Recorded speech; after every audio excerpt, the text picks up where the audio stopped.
السلام علیکم ورحمۃ اللہ۔ ویلکم ٹو زخرف القرآن چینل۔ آج ہمارے بیان کا موضوع ہے قرآن مجید کو ایک کتاب کی صورت کب دی گئی۔ بسم اللہ الرحمن الرحیم۔ نبی کریم صلی اللہ علیہ وآلہ وسلم کی حیات طیبہ میں ہی اکثر صحابہ اکرام کو قرآن مجید زبانی یاد تھا۔ نبی کریم خاتم النبیین صلی اللہ علیہ وآلہ وسلم قرآن مجید کے نزول کے فوراً بعد قرآنی آیات کو لکھوانے کا خصوصی اہتمام کیا کرتے تھے۔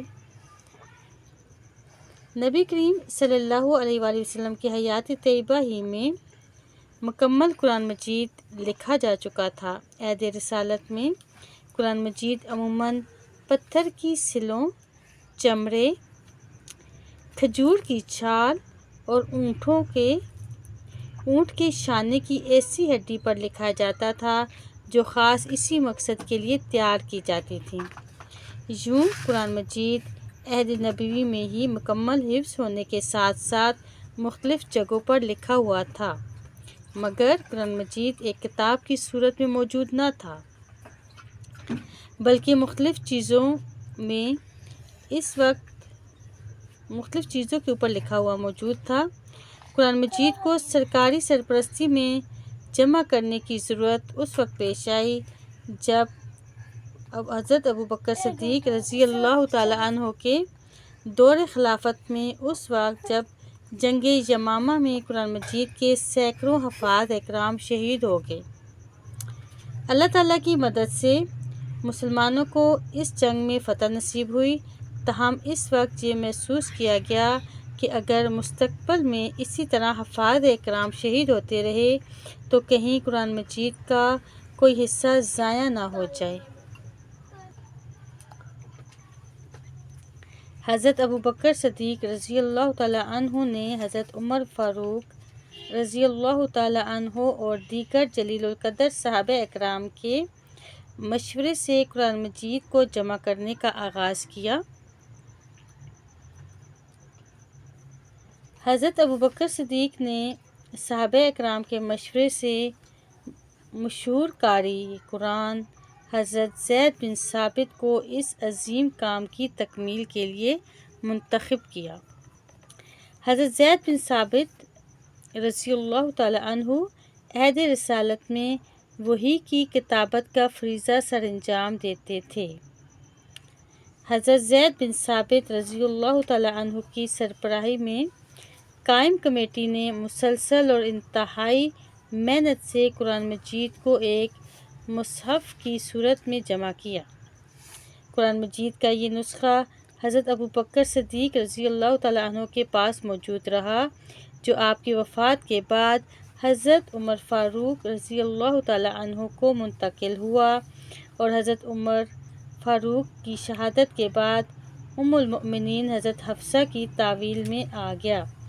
حضرت عثمان رضی اللہ تعالیٰ عنہ کے عہد رسالت میں جب مختلف قراتوں اور لہجوں میں قرآن مجید کی تلاوت پر اختلاف پیدا ہوا تو انہوں نے حضرت ام المؤمنین حضرت حفصہ کے نسخے کی مختلف نقلیں تیار کر کے مختلف صوبوں کو بھجوائیں اور سب مسلمانوں کو ایک قرات پر متحد کر دیا۔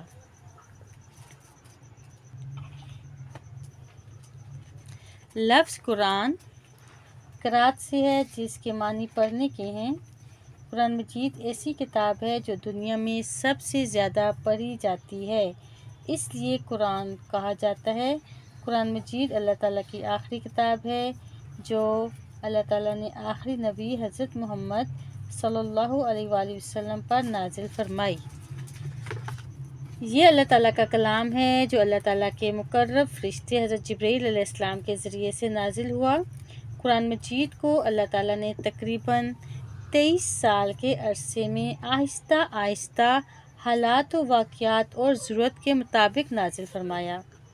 یہ کتاب قیامت تک کے آنے والے انسانوں کے لیے رشد و ہدایت اور رہنمائی کا ذریعہ ہے۔ یہ قرآن مجید کا معجزہ ہے کہ اسے پڑھنے والا اکتاہٹ کا شکار نہیں ہوتا، بلکہ اسے ہر لمحہ نئی لذت اور سرور حاصل ہوتا ہے۔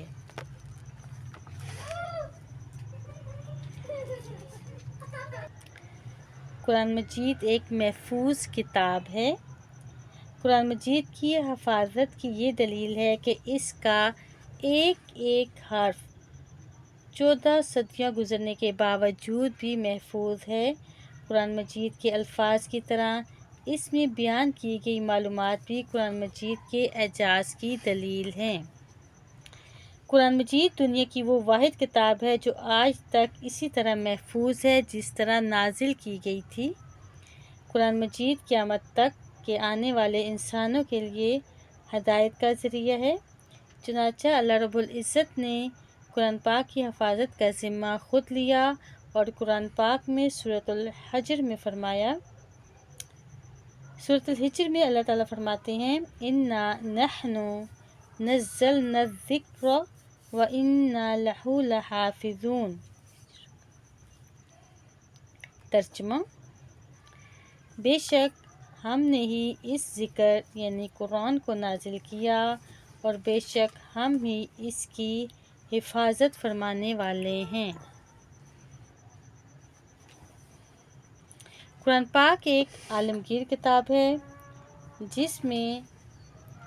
جس طرح اللہ کے نبی حضرت محمد صلی اللہ علیہ وسلم آخری نبی ہیں